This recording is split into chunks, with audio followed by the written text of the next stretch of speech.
Bismillahirrahmanirrahim. Today's topic of discussion is pulse revision of general virology. कहा जाता है कि जनरल वीरोलॉजी के पल्स और स्पेशल वीरोलॉजी की समरी करनी पड़ती है। क्योंकि इसमें से एक एससीक्यू आना है। अब एक एससीक्यू के लिए बंदा पूरी के पूरी वीरोलॉजी को क्यों पढ़े। तो हम पल्स वाली रिवीजन वीडियो स्टार्ट करने वाले हैं। पहले जिस चैप्टर की हम पल्स करने वाले हैं उसका नाम है structure of viruses. Structure of viruses के अंदर वायरस की साइज़ को, वायरस की शेप को देखना है, वायरस के न्यूक्लिक एसिड को, वायरस की प्रोटीन को, वायरल एनवेलप को, एटिपिकल वायरसेस को जिसमें प्रियॉन्स वगैरह आ जाते हैं। तो सबसे पहले स्टार्ट करते हैं वायरसेस के साइज़ को। तो वायरस का जो साइज़ होता है वो सबसे बड़ी से बड़ी प्रोटीन जो कि 20 नैनोमीटर तक होती है, उससे लेकर सबसे स्मॉलेस्ट सेल वहाँ तक जाके एक्सटेंड कर सकता होता है। सबसे छोटा का छोटा वायरस हमारी बड़ी प्रोटीन के बराबर होता है और हमारे सबसे बड़ा वायरस हमारे सबसे छोटे सेल के बराबर होता है। सबसे बड़ा वायरस होता है पॉक्स वायरस, सबसे छोटा वायरस होता है पैरवो वायरस।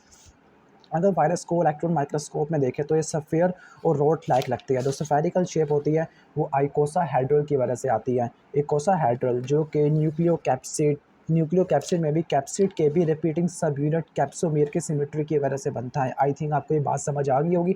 तो जो आइकोसाहेड्रल है उससे बनता है सफ़ेयर और हेलिकल से बनता है रॉड शेप। तो वायरसेस को इलेक्ट्रॉन माइक्रोस्कोप पे देखें तो आपको रॉड या हेलिकल शेप या सफ़ेयर या इकोसाहेड्रल शेप देखने को मिलती है। वायरस के अंदर या तो डीएनए होगा या आरएनए होगा, दोनों चीज़ें एट अ टाइम नहीं हो सकती।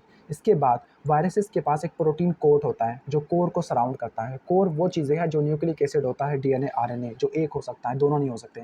तो जो प्रोटीन कोट होता है कैप्सिड जो जीनोम को कवर करता है। कैप्सिड एक रिपीटिंग सब यूनिट से बनता है जिसको कैप्सोमेर बनते हैं। कुछ वायरसेस के अंदर कैप्सिड ही आउटर सरफेस होता है, ऐसे वायरसेस को बोलते हैं नेकेड वायरस। जो इकोसाहेड्रल वायरसेस है वो एनवेलप भी हो सकते हैं, नॉन एनवेलप भी हो सकते हैं। लेकिन जो हेलिकल वायरसेस होते हैं ये ऑलवेज एनवेलप होते हैं। तो तमाम हेलिकल वायरसेस और एनवेलप्ड इकोसाहेड्रल वायरसेस में आउटर लाइपोप्रोटीन का एनवेलप होता है जो आउटर सरफेस बनाता है। अब जो स्ट्रक्चर, अगर हम न्यूक्लिक एसिड को और कैप्सिड को मिला दें तो जो स्ट्रक्चर बनता है उसको बोलते हैं न्यूक्लियो कैप्सिड। अब जो रिपीटिंग सब यूनिट होती है कैप्सिड के जिसको आप कैप्सोमेर बनते हो वो वायरस को सिमेट्रिकल अपीयरेंस प्रोवाइड करते हैं, जिसकी वजह से हम वायरस को क्लासिफिकेशन पर्पस के लिए यूज़ कर सकते हैं, जिसमें आप वायरसेस को डिफरेंट क्लासिफिकेशन में डिवाइड कर देते हैं on the basis of their shape और सिमेट्री ऑफ कैप्सोमेयर। कुछ वायरसेस के पास सेफेरिकल सिमेट्री होती है इकोसाहेड्रल, किसी के पास हेलिकल रॉड लाइक होती है। तमाम ह्यूमन वायरसेस में हेलिकल न्यूक्लियो यानी जो तमाम हेलिकल न्यूक्लियो कैप्सिड होते हैं वो इन्वेलप होते हैं, इनमें कोई नेकेड वायरस नहीं होता। लेकिन जो इकोसाहेड्रल वायरसेस होते हैं वो इन्वेलप भी हो सकते हैं, नेकेड भी हो सकते हैं। इसके बाद चलते हैं वायरस के न्यूक्लिक एसिड। तो कहते हैं कि बहुत सारों वायरसेस का जीनोम होता है डीएनए और किसी का आरएनए भी होता है। अब डीएनए सिंगल स्ट्रैंडेड भी हो सकता है, डबल स्ट्रैंडेड भी हो सकता है, आरएनए डबल स्ट्रैंडेड भी, सिंगल स्ट्रैंडेड भी हो सकता है।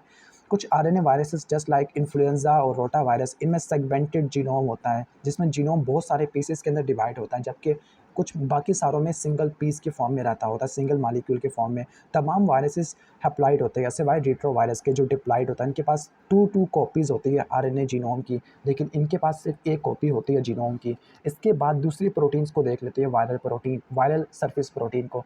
तो वायरल सरफेस प्रोटीन का पहला फंक्शन है वायरसेस को होस्ट सेल के रिसेप्टर पे अटैचमेंट प्रोवाइड करना। इसी की वजह से होस्ट और ऑर्गन स्पेसिफिसिटी देखने को मिलती है। जिस तरह हेपेटाइटिस वायरस है वो लीवर के हिपैटोसाइट के ऊपर जाके बाइंड करेगा, जो एचआईवी है वो CD4 पे जाके बाइंड करेगा। तो आपको होस्ट स्पेसिफिसिटी और ऑर्गन स्पेसिफिसिटी इन्हीं वायरल सरफेस प्रोटीन की तरफ से देखने को मिलती है। इसके साथ साथ जो कुछ सरफेस प्रोटीन होती है वो एंटीबॉडी का टारगेट होती है। एंटीबॉडी इन सरफेस के ऊपर जाके बाइंड कर लेती है और वायरस को सेल के रिसेप्टर पे अटैच नहीं होने देती। इसका क्या मतलब हुआ कि वो वायरस की रेप्लिकेशन को न्यूट्रलाइज कर रही है या इनहिबिट कर रही है, क्योंकि जब तक वायरस सेल के रिसेप्टर पे बाइंड नहीं करेगा तब तक वो सेल के अंदर एंटर नहीं हो सकता। वायरसेस के पास कुछ इंटरनल प्रोटीन्स भी होती है, जैसे कुछ डीएनए और आरएनए पॉलीमरेज होते हैं जो इनकी रेप्लिकेशन में, रिवर्स ट्रांसक्रिप्शन में इंपॉर्टेंट होते हैं। इसके बाद कुछ मैट्रिक्स प्रोटीन होती है। वो मैट्रिक्स प्रोटीन इंटरेक्शन प्रोवाइड करती है किसमें, वायरस की न्यूक्लियोकैप्सिड प्रोटीन में और एनवेलप प्रोटीन में, क्योंकि अभी एनवेलप हमने पढ़ना है ना, एनवेलप लाइपोप्रोटीन से बनता है। तो इसमें जो प्रोटीन्स होती हैं और वायरस का जो न्यूक्लियोकैप्सिड है, कैप्सोमेयर है, उनके दरमियान जो इंटरेक्शन होता है वो मैट्रिक्स प्रोटीन की वजह से होता है।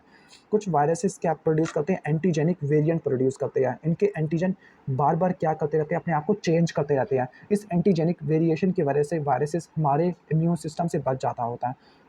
ठीक है, ऐसी एंटीबॉडी जो एक से ज़्यादा, जो एक स्पेसिफिक वेरिएंट के लिए हो, स्पेसिफिक एंटीजन वेरिएंट को बोलते हैं सीरोटाइप। किसी वायरसेस के पास एक सीरोटाइप होता है, मतलब उनके अगेंस्ट जो एंटीबॉडी बनती है वो एक टाइप की होती है। लेकिन कुछ वायरसेस ऐसे होते हैं जिनमें 2 सीरोटाइप होते हैं, जिनमें आपको एक से ज़्यादा एंटीबॉडी देखने को मिलती है। क्यों सीरोटाइप ज़्यादा देखने को मिलते हैं? क्योंकि सीरोटाइप होता है एंटीजेनिक वेरिएशन। किसी के पास सिर्फ एक एंटीजन होगा तो उसका एक सीरोटाइप है, किसी के पास 2 डिफरेंट एंटीजन होंगे तो 2 एंटीबॉडीज़ बनेगी। इसके बाद वायरस एनवेलप। वायरस के एनवेलप में लाइपोप्रोटीन होता है। लाइपोप्रोटीन नेचर का होता है। इसमें लिपिड और प्रोटीन दोनों होता है, लेकिन जो लिपिड होता है वो होस्ट सेल से डिराइव्ड होता है, लेकिन जो प्रोटीन होती है वो वायरसेस के अपने जीन इनकोड करते होते हैं। ठीक हो गया? और जैसे और इन्वेलप कब बनता होता है? इन्वेलप जब बनता होता है जब वायरसेस किसी सेल से बाहर निकल जाता है ना, तो उसका इन्वेलप बन जाता होता है। जैसे अगर आप यहाँ से देखो कि जब वायरसेस सेल की लाइसिस करवा रहा है, सेल से बाहर निकल रहा है, तो ये उसका लिपिड ले लेता है उस होस्ट सेल का, और यहाँ से आपको इन्वेलप देखने को मिलता है। इस प्रोसेस को बडिंग बोलते हैं। ठीक है? ऐसे वायरसेस जिनके पास इन्वेलप नहीं होगा वो क्या होंगे? वो स्टेबल होते हैं। लेकिन ऐसे वायरसेस जिनके पास एनवेलप होता है लेस स्टेबल होते हैं, मतलब आप इनको इजीली इनएक्टिवेट कर सकते हैं। लेकिन जो नेकेड वायरस है रिलेटिवली मोर स्टेबल होते हैं। तो आपने एक फार्मूला याद रखना है, इन्वेलप इज या sorry stability is inversely proportional to envelope. ठीक हो गया? कहते हैं कि जो इन्वेलप वायरसेस हैं वो डायरेक्ट कॉन्टैक्ट के जरिए फैल सकते हैं वाया ब्लड और बॉडी फ्लूइड, लेकिन जो नेकेड वायरस हैं वो इन्वायरमेंट के अंदर सर्वाइव कर सकते हैं और वो इनडायरेक्ट मीन के जरिए भी ट्रांसफ़र हो सकते हैं, जिसकी वजह से आपको नेकेड वायरस है वो इनडायरेक्ट रूट के जरिए ट्रांसमिट होने की वजह से काफ़ी ज़्यादा स्टेबल होते हैं as compared to direct contact viruses. अब लास्ट में आके प्रियॉन्स को देख लेते हैं। प्रियॉन्स ऐसे इन्फेक्शियस पार्टिकल होते हैं जिनमें सिर्फ प्रोटीन होते हैं, इनमें कोई डीएनए आरएनए नहीं होता, इनको वायरस नहीं कह सकते। ह्यूमन के अंदर ये क्रूड्सफील्ड जैकब सिंड्रोम कुरू करवाते हैं, जबकि एनिमल्स के अंदर मैड काउ डिजीज स्क्रैपी करवाते हैं। इन डिजीज़ को ट्रांसमिसिबल स्पॉन्जी फॉर्म इंसेफ्लोपैथी बोलते हैं। ट्रांसमिसिबल ट्रांसमिट हो जाती है, स्पॉन्जी फॉर्म क्योंकि आपको जो प्रोटीन्स होती हैं उनकी स्पॉन्ज लाइक अपीयरेंस देखने को मिलती है। इंसेफ्लोपैथी हमारे ब्रेन पे जाके अटैक करते होते हैं। अब जो स्पॉन्ज होता है, स्पॉन्ज बिल्कुल जाली होती है जिसको सुब्बी बोलते हैं उर्दू में। तो स्पॉन्ज में बहुत सारे वैक्यूल्स होते हैं, वो असल में डेड न्यूरॉन की वजह से बनते हैं। ठीक है? तो जो सुराख होते हैं ना, तो असल में वैक्यूल्स होते हैं डेड न्यूरॉन की वजह से।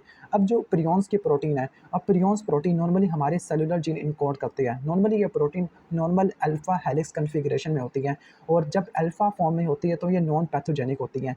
जैसे ही इसकी कन्फिगरेशन चेंज होती है बीटा प्लेटेड शीट के अंदर, तो ये फिलामेंट्स बनना शुरू हो जाते हैं। तो ये ऐसे फिलामेंट बनना शुरू कर देते हैं जो न्यूरॉन के फंक्शन को ख़राब कर देंगे और ब्रेन को डैमेज करना शुरू कर देंगे। प्रियॉन्स ये वो प्रोटीन है जिनको अल्ट्रावायलेट हीट और दूसरे इनएक्टिवेटिंग एजेंट भी डिस्ट्रॉय ना कर सके, इनके खिलाफ रेजिस्टेंस होती है। ठीक हो गया? इनके खिलाफ रेजिस्टेंस हो जाती है।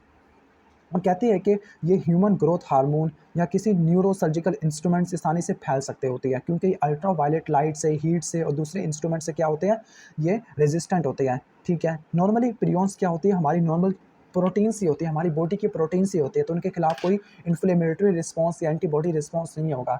बस इन प्रोटीन में अल्फा हेलिक्स के बजाय बीटा प्लेटेड शीट होगी, जिसकी वजह से इनकी एग्रीगेशन बनना शुरू हो जाएगी, फिलामेंटेशन देखने को मिलेगी, इनका फंक्शन डिसरप्ट हो जाएगा और आपको एन्सेफेलोपैथी देखने को मिलेगी। This was all about pulse of chapter number 28 structure of viruses. तो अगर आपको ये वीडियो अच्छी लगी हो तो उसको आपने लाइक करना है और चैनल पर नए हो तो सब्सक्राइब करना है। पीछे थोड़ा सा पंखा चल रहा था जिसकी वजह से मैंने आवाज़ का वॉल्यूम बढ़ाया। तो आप कमेंट सेक्शन में बता सकते हो कि आपको किस टॉपिक के ऊपर वीडियो चाहिए, थर्ड ईयर के हवाले से हम उसके ऊपर वीडियोस अपलोड कर देंगे। Thanks for watching this video. अल्लाह हाफिज़।